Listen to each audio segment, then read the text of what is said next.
फिर से मेरी और मेरे टीम की तरफ से स्वतंत्रता दिवस की हार्दिक हार्दिक शुभकामनाएं। आज हम बात करेंगे, दुनिया इस वक्त सिर्फ युद्ध नहीं देख रही, दुनिया एक ऐसे आर्थिक संकट की तरफ बढ़ रही दर्शकों, जिसका जो असर है आपकी जेब तक पहुंच सकता है।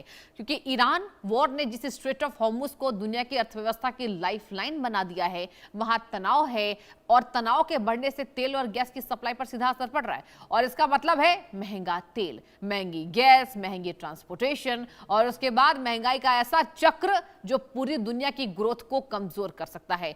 आईएमएफ पहले ही चेतावनी दे चुका है कि अगर ईरान युद्ध लंबा खींचता है तो ऊर्जा की कीमतें ऊंची रहेंगी, तो दुनिया ग्लोबल रिसेशन के बेहद करीब पहुंच सकती है। वर्ल्ड बैंक ने 2026 की ग्लोबल ग्रोथ के अनुमान में मंदी के संकेत दिए। अब सवाल दर्शकों, क्या ये सिर्फ आंकड़ों की कहानी है या ग्रहों की चाल भी किसी बड़े बदलाव की ओर संकेत दे रही है? क्या आने वाले वक्त में युद्ध, तेल, महंगाई, गैस, बेरोजगारी और शेयर बाजार की गिरावट मिलकर दुनिया को मंदी की तरफ धकेल सकते हैं? और आज इस खास शो में ज्योतिष के नजरिए से करेंगे दुनिया की अर्थव्यवस्था की सबसे बड़ी भविष्यवाणी। इंडिया न्यूज पर बेहद दो खास मेहमानों की मेरे साथ मौजूदगी हो चुकी है। मेरे साथ आचार्य चंद्रमणि शुक्ला जी हैं। आचार्य जी, बहुत बहुत स्वागत इंडिया न्यूज पर, आपको जय हिंद। और मेरे साथ ज्योतिषी सैवी सिंह जी भी इस यहाँ पर कार्यक्रम में मौजूद है। सैवी जी, आपको भी बहुत बहुत शुभकामनाएं स्वतंत्रता दिवस की और बहुत बहुत स्वागत इंडिया न्यूज पर आपका भी।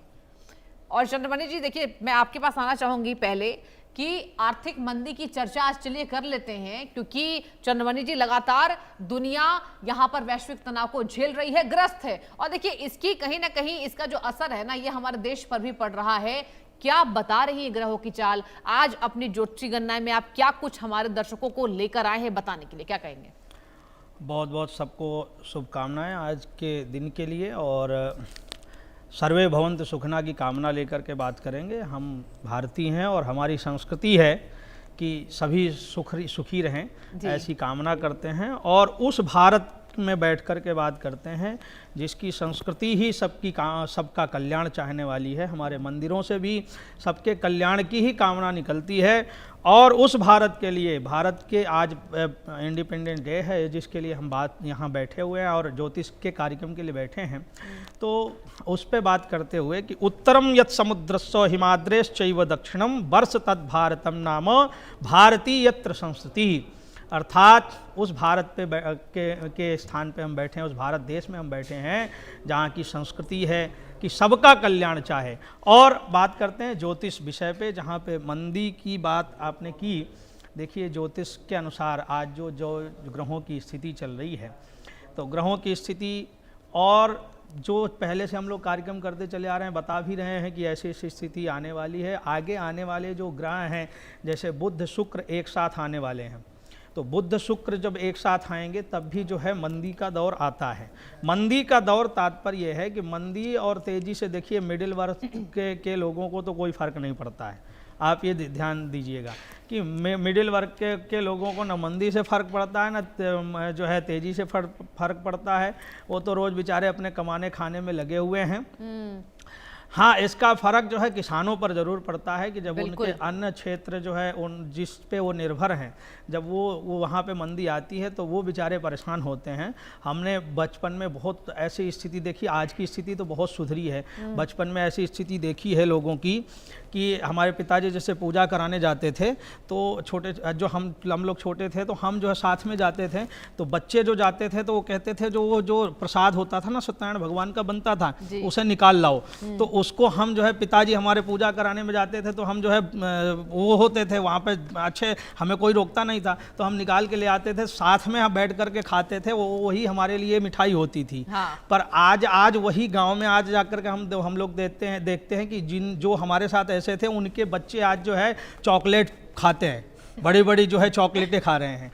तो तात्पर्य यह क्या है कि देखो, जो समय परिवर्तन जैसा हो रहा है, उसमें आज भगवान की कृपा ऐसी है कि कोई भी ऐसे भूखे नहीं मर रहा है। लेकिन फिर भी हाँ, बहुत जगह ऐसी स्थितियां हैं, जैसे बाढ़ से त्रासदी हो रही है, ग्रहों की स्थिति ऐसी जैसी बन रही है। और वर्तमान में जो ग्रहों की स्थिति चल रही है, भारत की जैसे कुंडली के अनुसार देखा जाए, बृहलक्ष्मी की कुंडली है, मंगल की महादशा चल रही है, मंगल धन स्थान पर बैठे हैं और तीसरे स्थान पे पराक्रम भाव पे भारत के पंचग्रही योग बना हुआ है, तो वो एक तरह से राजयोग भी कहलाता है।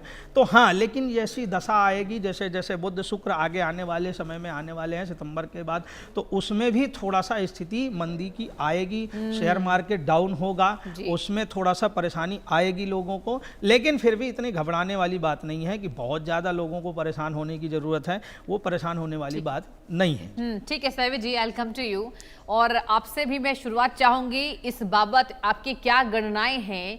देखिए, आज हम स्वतंत्रता दिवस मना रहे हैं, आज पूरे देश की जनता जो है वो हर्षोल्लास के साथ इस उत्सव को मना रही है, लेकिन ऑन द अदर हैंड एक टेंशन भी है। जो स्ट्रेट ऑफ हॉर्मुज़ में तनाव बढ़ा है सहवी जी, हम आर्थिक मंदी की आज बात कर रहे हैं अपने खास एस्ट्रो शो में। ये बताइए क्या गणनाएं आप लेकर आई हैं और भारत के लिहाज से कैसा रहने वाला है? बिल्कुल, सबसे पहले सभी देशवासियों को नमस्कार और सृष्टि जी आपको भी प्रणाम, आचार्य जी को भी प्रणाम। देखिए, आचार्य जी ने शुरुआत ही बहुत ही सुंदर श्लोक से करी, जिसका वर्णन जो है वो हमारे पुराणों में मिलता है, जो कहता है कि हिमालय से दक्षिण में और हिंद महासागर से उत्तर में जो प्रांत स्थित है वही भारत है, और वहाँ बसने वाले जो लोग हैं उन्हें ही भारतीय कहलाते हैं। तो ऐसे विश्व भर में स्थित सभी भारतीयों को सबसे पहले इंडिपेंडेंस डे की हार्दिक शुभकामनाएं। Wish you and your family a very very happy independence day. देखिए, यहाँ पर एक चीज़ बहुत महत्व हो जाती है, ये हम 80th इंडिपेंडेंस डे की तरफ चल रहे हैं। 8 अंक शनि का अंक माना गया है। शनि देखिए मंदी भी लेकर आते हैं, लेकिन शनि अथाह धन भी लेकर आते हैं, तो ये कॉन्ट्रास्टिंग अंक है। लेकिन आप देखेंगे कि अगर आप इसे ही स्लांटिंग में लिख दें 8 नंबर को, तो ये इनफाइनाइट का भी एक सिंबल होता है, यानी कि इनफाइनाइट पावर की ओर भी अब भारत देश जो है वो अग्रसर हो रहा है। साथ के साथ अगर हम बात करते हैं इस साल के, अगर हम ग्रह गोचर को देखते हैं, अभी देखिए शनि देव जो हैं वो एक बहुत महत्वपूर्ण भूमिका में है, क्योंकि शनि देव जो हैं वो कहीं ना कहीं विश्व भर की कुंडलियों में अगर आप देखेंगे तो जो काल पुरुष की कुंडली होती है वहाँ पर 12वें भाव में गोचर करे हैं। ये एक्सपेंसेस का भाव माना गया है, और यहाँ पर शनि 26 जुलाई से रेट्रो हो गए हैं। तो जाहिर सी बात है कि आपके जो एक्सपेंसेस हैं, जो फाइनेंशियल सेक्टर है, उसमें कुछ बड़ा उठापटक आपको देखने को मिल सकता है।